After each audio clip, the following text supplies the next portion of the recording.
Hello and welcome to the module Post-Processing for Additive Manufacturing for the course Role of 3D Printing in Industry 4.0. So, post-processing is a very interesting and necessary activity for the parts which are 3D printed. So, in this module, we will understand in deep about what is post-processing, what are the different techniques like and then we will talk about why do we need post-processing. Why is it exactly an important step in the 3D printing workflow? We will understand about those requirements, and then we will talk about the post processing for metal additive manufacturing specifically, because polymer 3D printing requires different set of post processing techniques, whereas metal 3D printing requires different sort of post processing techniques. So we will talk for metal and polymer in specific, that what are the post processing techniques involved for metal and polymer. So moving ahead, let's start with the first topic of this module, which is what is post processing. So post processing is basically any additional step that you need to do after 3D printing. Now, when we talk about the workflow of 3D printing or additive manufacturing, the workflow starts from the pre-processing of CAD data, which we have very well understood in the previous modules, how the CAD data has to be processed and what are the different considerations taken into picture. Now, after the pre-processing of CAD data, we actually go for the 3D printing. Now, once the part is 3D printed, then it goes through post-processing. So our module or this particular learning that we will have in the next 2-3 videos, that will be based on this post-processing aspect, which is the third aspect of the third step of the additive manufacturing workflow. And also, uh, it is very important because when we are doing a post-processing or deciding upon the right post-processing operations, we need to take into consideration multiple factors. Now, those factors we will try to understand, and it, post processing can basically refer to any process that we need to do after the part is printed, such as removing the support structures or removing some excess materials or improving the surface finish. So, let's try to understand what are the different post processing aspects that we need to cater to when the part is printed.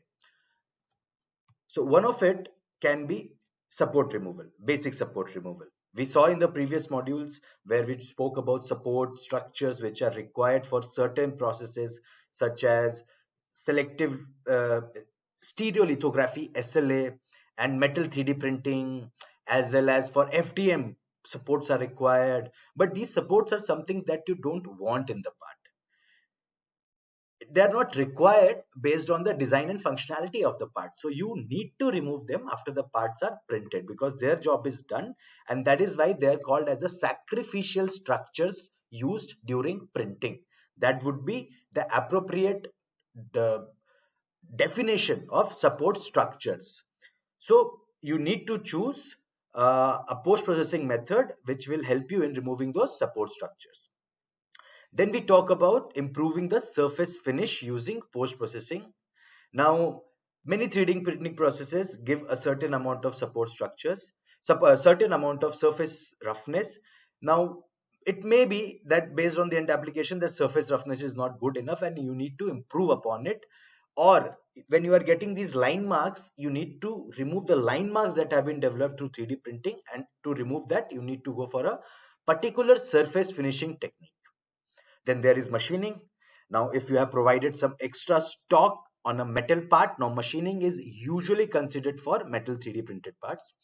Now, if you have provided some extra stock on the metal 3D printed part, which you need to remove after machining. This stock might be given for multiple purposes that we will understand in the next video. Okay, why do we need to give stock and why do we need to machining? But machining is basically removal of extra material which is not required as per the end application. Then we have heat treatment.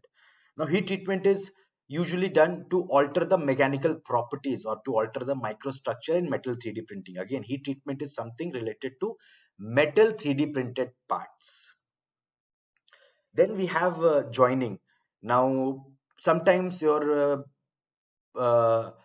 you would have builded two parts, one single design in two different components, depending on multiple factors, maybe due to generation of support structures inside the part, or maybe due to the build volume is not allowing to print it in one go. So now you need to look at how to join these parts. So joining is particularly the word that we are using for polymer 3D printed parts.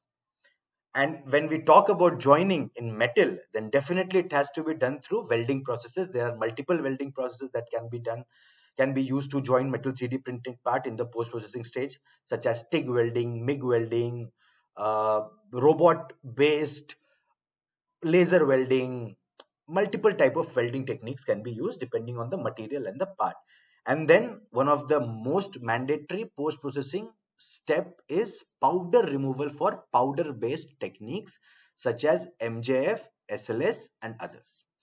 Now, when you have a hollow or a part which is having internal channels where the powder will be stuck in metal also, then you need to provide provision so that you can remove that powder. So powder removal has to be done after the parts are printed for powder based methods, including metal, laser powder bed fusion.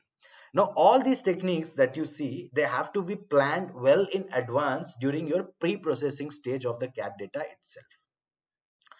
This can include this planning can include your how you are going to remove the supports, how you are going to remove the powder, how you are going to improve the surface finish, and whatever is mentioned right now there, we just spoke of.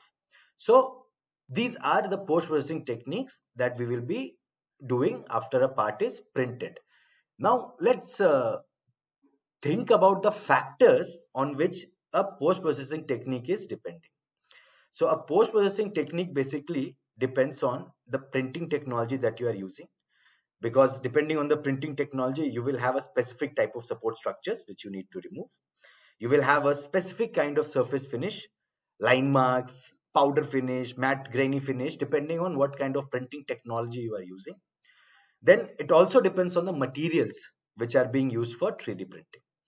Now, the material will tell the mechanical property, and the material will also tell the kind of post processing techniques that you can go for. For example, if you're doing thermoplastic 3D printing using FDM, you cannot do machining on that. Whereas if you are doing metal 3D printing, then you can do machining on that. Now, for certain metal 3D printed parts, depending on the material, welding might not be feasible, and for some, welding might be feasible. For some, a typical kind of welding should be used, and for some, another kind of welding should be used. So, material plays a very important role. Also, the heat treatment for metal 3D printing, the post processing heat treatment cycle is defined by the material that is being used. Then we talk about the powder removal techniques, part design and geometry, how we are going to remove the uh, powder from inside. That depends like how small these cavities are. You might have to give a hole which will be plugged later through welding in order to allow the powder removal to be done. Then we talk about the end application. Now, based on the end application, you need to figure out what mechanical properties are required. Now, for example, a certain type of material in a certain type of printing technology is giving you some mechanical property or some tensile strength, to be precise. Let's talk about taking just an example. Now, if this tensile strength is not good enough for your end application, then you need to perform certain post-processing applications in order to match the tensile strength which is suitable for the end application. So these are the very crude description of the post-processing factors which will be taken into consideration before deciding upon any post-processing technique. In the next module, we will learn about why do we need post-processing. Basically, we will try to understand the limitations of the 3D printing techniques that uh, facilitate the post-processing requirements of any 3D printing workflow. Thank you and see you in the next module.